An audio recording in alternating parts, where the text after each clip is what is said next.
Maybe I'm crazy, maybe I'm not. All right, very excited to have Kevin O'Connor on the Maybe I'm Crazy podcast this week, obviously from The Ringer, and you can follow him. Very good NBA follow.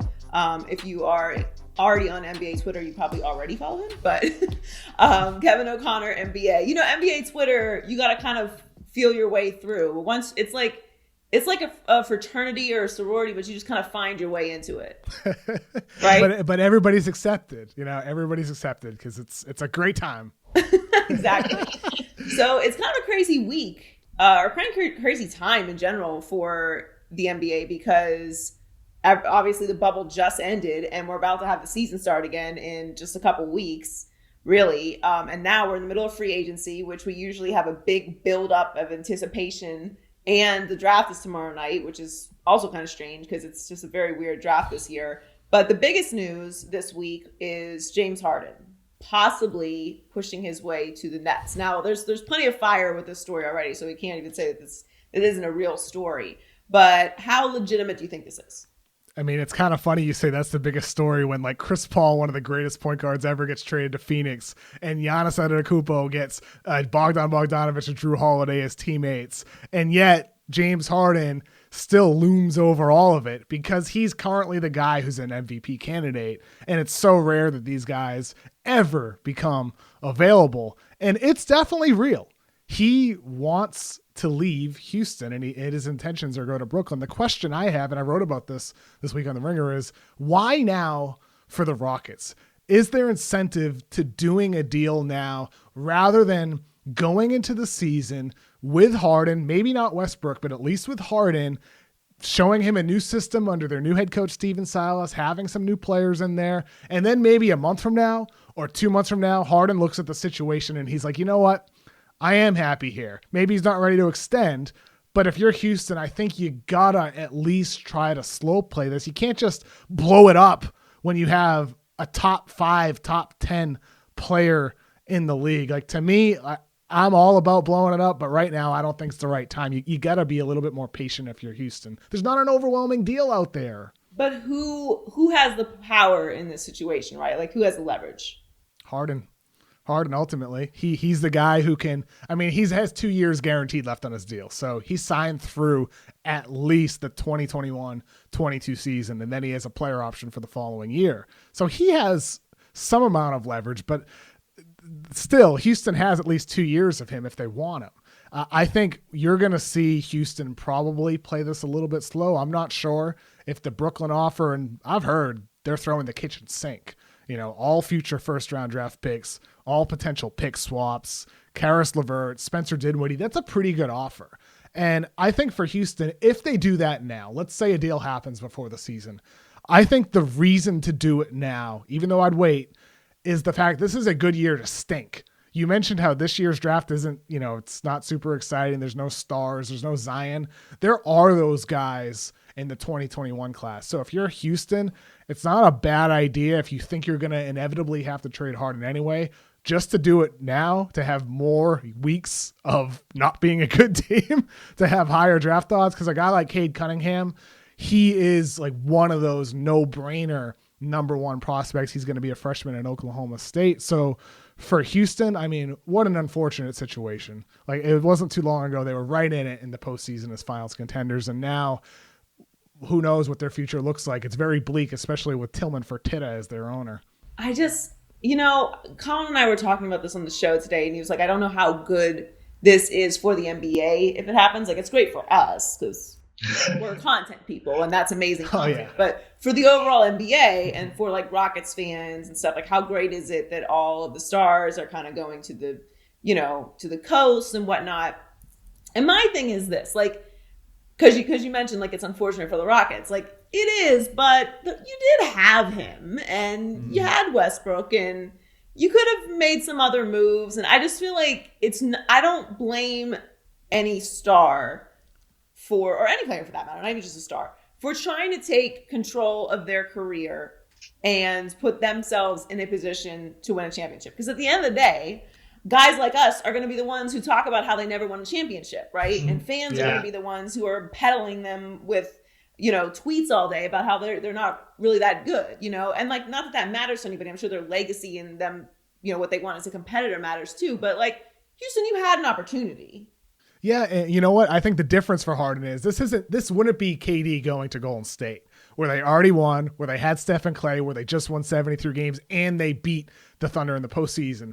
People are already talking about how if Harden goes to Brooklyn, it's not going to work. It's going to blow up there because you got these big personalities like Kyrie, you got KD, you got Harden. People are already saying, where's the defense? Where's the leadership? This is inevitably going to fail. So for Harden, if he goes to Brooklyn, which is a super team, if he wins there, I don't think anybody would be saying, oh, you rode the coattails of stars. That wouldn't be the case. This would be like a group of kind of like cast off stars, guys that have some sort of reputation around the league, winning together and uniting together. So for him, I don't think like the KD aspect going to Golden State would be a factor there. And for him, they provide him a better chance to win. He's into his 30s now. You mentioned how you can't blame any player, and I'm right there with you. I love the fact players, feel empowered, are taking control of their careers and trying to steer their way to the teams that they want to. But on the other hand, though, Houston doesn't have to trade him to Brooklyn. They could take the team that offers the most. My question is, will there be a team that steps up and offers more than what Brooklyn does? I've heard Philly with Daryl Morey is going to offer Ben Simmons, already has with multiple first-round draft picks. But I've also been told Tillman Fertitta will not trade James Harden to Daryl Morey. So it's the type of thing where, like, if you're going to be, petty about Morey leaving and not take what is clearly the best offer with Ben Simmons and other assets, I'm not sure what you're really doing here if you're Houston. And if you're a Rockets fan, I don't feel bad, like in the sense that you've already had those really good years and good runs. I feel bad because I don't feel any confidence in Fertitta to be able to get the proper return that you should get for a guy who's an MVP candidate this season. And like, that's unfortunate that it could go all down the drain so quickly like that. Would it work in Brooklyn? I mean, I don't know. Like I said that earlier, where is the defense? Well, for me, like, I feel like before the Harden to Brooklyn thing even became a thing, I've been saying this all year. Like, let's not forget that Kevin Durant still plays basketball. Kevin Durant is incredible. Like, he's been out of sight, out of mind. He's going to come back. I have full confidence he's going to be back from this Achilles injury. We have great modern medicine. He's had plenty of time to rest. He's got a lot to prove. He's going to be fine. He has never been my concern. Kyrie and him working together, all of that coming together, a little problematic. But I don't actually think that Harden, Kyrie, and KD wouldn't work. The only thing for me, obviously defense is a little bit of concern. I do think defense is a little overblown in today's NBA. Like, you really only, in my opinion, need like one or two decent to strong defenders on your team. And it's all offense for the most part anyway. But I think it's a role thing. Like, who is willing to take that third space, that Chris Bosh space, in that type of setup when you have Kyrie, who's a champion, and you have KD, who's a champion, and you have Harden, who is an MVP, one of the greatest scorers in the history of the league, and wants to be a champion. Like, it's the role thing that matters to me for it to work. It almost feels more like the Celtics in 2007 when they got, Kevin Garnett and Ray Allen, and those three never had won before. And the big question at that time was, well, how are they going to accept roles? All three of them bought in. They had like their Ubuntu thing that they talked about, buying into the greater good. Brooklyn would need to have something like that, because even though KD and Kyrie won, just their styles of play don't necessarily, to your point, lend itself to that. But I do think in theory, it could work. And people talk all the time about James Harden being this ball dominant guy. And he's had some of the greatest scoring seasons we've ever seen in the history of basketball. But if you look back at what he was in OKC when he was their sixth man and his first 2 years in Houston, he was awesome off the ball, like cutting and using screens to get open, like all the types of like footwork stuff with step backs, and the Euro steps we see him do on his moves to the rim. He has that same type of feel to get open off the ball. So I wonder if he's the guy that would naturally accept that role behind Kyrie and behind KD. On the other hand, though, with KD coming back from the injury, maybe he wants to ease himself back in. and maybe he is willing to take on a little bit more of a facilitating role in order to get those guys going. And I think it helps the fact they're all friends. Those guys are all friends with each other, especially KD, friends with Kyrie, and friends with James Harden. So it can work. But I do have legitimate concerns about the defense. Like the Lakers were a great defensive team. The Raptors were a great defensive team.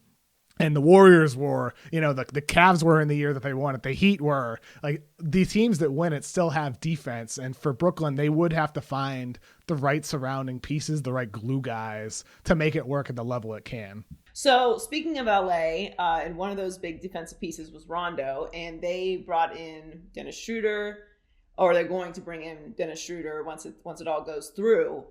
Do you like that piece? And what else does LA need to repeat? Because we know they're going to be back, obviously, but so are a lot of teams like the Warriors and the Nets and the Heat are going to be better, and the Sixers. So what else do they need besides Schroeder? I mean, Dennis Schroeder's definitely an upgrade. Like, Rondo was good in the postseason and he shot over 40%, but I think there's good reason why Lakers fans hated him and didn't want him to play, because he wasn't good he wasn't good during the regular season and he couldn't shoot. He got hot in the bubble. But for them, Schroeder's just a better overall player. I voted him as sixth man of the year, even though he came in second. I think he should have been the guy. For LA, it's going to be interesting to see what happens with the big man position, because JaVale McGee, I've heard he's probably leaving, or that they just don't want him back. And with Dwight Howard, he has some interest around the league as well that could lure him away. And we still don't even know about Contavious Caldwell-Pope. Atlanta could throw money at him. We'll find out with their surrounding pieces. So for LA, there was a report about a week ago, DeMarcus Cousins isn't physically ready after his torn ACL a year ago. So I think for them, they got to find a big, and whether that's in free agency or they trade in to find another draft pick, I think finding a big is a priority, because as good as McGee and Howard were during the season, there's a reason why those guys got benched later, deeper in the playoffs, because they're just not that quality of player. So LA, to me, finding a better big for that next round against another big man, whether it's the finals against Giannis or whether it's another Western Conference against Jokic, got to have a big. So the NBA draft is tomorrow, and it's not really, it doesn't feel like the NBA draft. No, it doesn't. but I'm really curious to see how it goes, because I've been following LaMelo Ball since his JBA days. And he's obviously a very young man, but that was a couple years ago. So I feel like he has a little bit of sneaky Luka type experience that people are kind of dismissing because we haven't seen him in college here, but he has been playing internationally amongst other professionals. Obviously he had an injury and there's some questions about him, but what do you think of LaMelo, and are we overblowing how bad this draft is? I think, just to answer the first part with the draft, it doesn't have a no-brainer number one pick like Zion Williamson or Anthony Davis or John Wall. There's not that guy. And I think when you don't have that guy, people assume it's weak. But this draft has a lot of top prospects with question marks. Its strength is in its depth. There's a lot of guys that I think are going to be a good player. People we're not talking about like a Desmond Bane, like those names will be guys who contribute early in their careers. And with LaMelo, I have no doubt he's going to be a solid player. I mean, when you're that big at 6'7", when you're that special as a passer, I mean, some of the plays he makes are just ludicrous.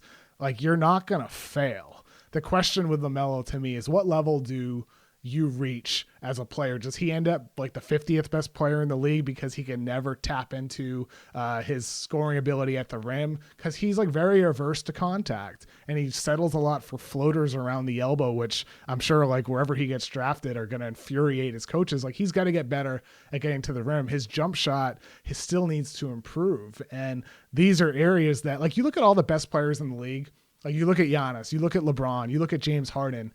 All these guys are so great because in the half court, they have the threat of being able to get to the rim. For some guys, it's the opposite. Steph Curry has the threat on the perimeter that allows him to get to the rim, that opens up playmaking opportunities. LaMelo doesn't have that skill yet, and he's going to be good even without it. But unless he develops that, I don't see greatness in him. And that's okay. Like, he's still going to be a good player. But to me, unless that develops, I don't get over the top with my excitement for him as a prospect. He's a good prospect, and he's going to be a fun player with that passing. So in that sense, like, us as fans for content, we're winning, right, with a player like him. So finally, you mentioned it a little bit earlier, something we completely have kind of moved off of very quickly because of all the Harden news and the draft and everything else. But Chris Paul is headed to Phoenix, and he's teaming up with Devin Booker, a player that I think is an absolute star. And super fun to watch. I think this has made it very interesting. And Phoenix has gone through, obviously, some waves over the past few years, and I don't love their ownership at all. But I love Monty Williams, and I love what they did in the bubble. So how much does this actually improve the Suns, and are they going to be a contender next year? I think it makes Phoenix a team that would be in contention for the play-in tournament, like maybe a 7 seed or like the 9 seed, and they try to get into a team that could compete for home court advantage. Chris Paul, you're adding Chris Paul, who's still, even in his mid-30s, one of the best point guards of basketball, to Devin Booker. Like, I'm right there with you, Joy. Devin Booker, at worst, he's like the 20th best player in the league. At worst. I mean, this guy is a spectacular scorer, is so good off the dribble. He's even better off ball, which is what Chris Paul is going to unleash for him. He's going to have less demand for him on the ball, which is going to only make him more of a lethal overall scorer. Factor in DeAndre Ayton, get better. Mikal Bridges and all these quality pieces they have around them, and the number 10 pick and the ability to add other guys. To me, like, Phoenix, maybe they're just a 5 seed, maybe they're just a 4 seed, but like one more right move, or Booker even getting a little bit better than he already is, they could easily elevate into that upper echelon in the West as like a contender for the NBA Finals. And it might sound crazy to say, but Chris Paul's that good and Devin Booker's that good. Well, what he did this year was incredible. I mean, with a team that I honestly thought was tanking. So like he did an incredible job this year. Well, thank you so much for jumping on with us. I know this is a busy time for you. So glad that you're safe and you're staying warm out there. But appreciate it. Make sure you follow Kevin O'Connor, NBA on Twitter if you don't already. And stay safe and enjoy the draft and the rest of free agency. Thank you so much, Joy. This was fun.